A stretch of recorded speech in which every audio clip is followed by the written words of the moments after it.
பாஜக கூட்டணியில் இந்திய ஜனநாயக கட்சிக்கு பெரம்பலூர் தொகுதி ஒதுக்கீடு செய்யப்பட்டுள்ள நிலையில் தாமரை சின்னத்தில் போட்டியிட உள்ளதாக ஐஜேகே நிறுவனர் பாரிவேந்தர் தெரிவித்துள்ளார். சென்னையில் தி நகரில் உள்ள பாஜக தலைமை அலுவலகத்தில் பாஜக தொகுதி பங்கீட்டு குழுவுடன் இந்திய ஜனநாயக கட்சி நிறுவனர் பாரிவேந்தர் பேச்சுவார்த்தை நடத்தினார்.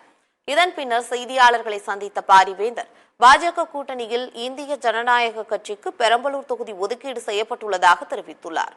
பெரம்பலூர் தொகுதியில் தாமரை சின்னத்தில் போட்டியிட உள்ளதாக அறிவித்த அவர் பாஜக கூட்டணியில் மேலும் ஒரு தொகுதியை கோரியுள்ளதாக கூறியுள்ளார்.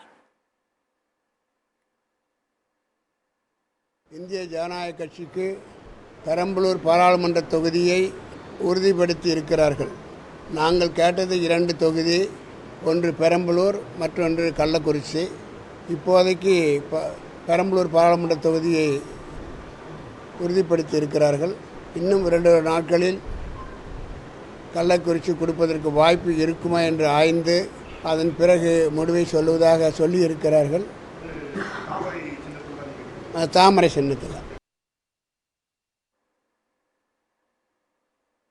இதேபோன்று பாஜகவுடன் தொகுதி பங்கீடு பேச்சுவார்த்தைக்கு பிறகு செய்தியாளர்களுக்கு பேட்டியளித்த புதிய நீதி கட்சித் தலைவர் ஏசி சண்முகம் பாஜக கூட்டணியில் வேலூர் உள்ளிட்ட 2 தொகுதிகளை கேட்டுள்ளதாக தெரிவித்துள்ளார்.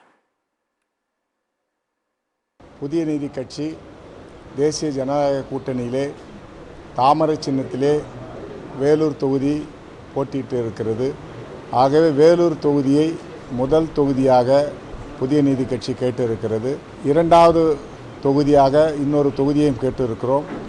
2 தொகுதிகளை புதிய நீதி கட்சி கேட்டு இருக்கிறது. என்றால் தேசிய ஜனநாயக கூட்டணி தமிழ்நாட்டிலே வலுவோடு எழுச்சியோடு இருக்கிறது. ஆகவே 2வது தொகுதியை வாய்ப்பு இருந்தால் கொடுங்கள் என்று கேட்டு இருக்கிறோம். பாரதிய ஜனதா என்ன முடிவெடுத்தாலும், தேசிய ஜனநாயக கூட்டணி என்ன முடிவு எடுத்தாலும் புதிய நீதி கட்சி கட்டுப்படும் நிபந்தனையற்ற கூட்டணியாக நாங்கள் இருப்போம்.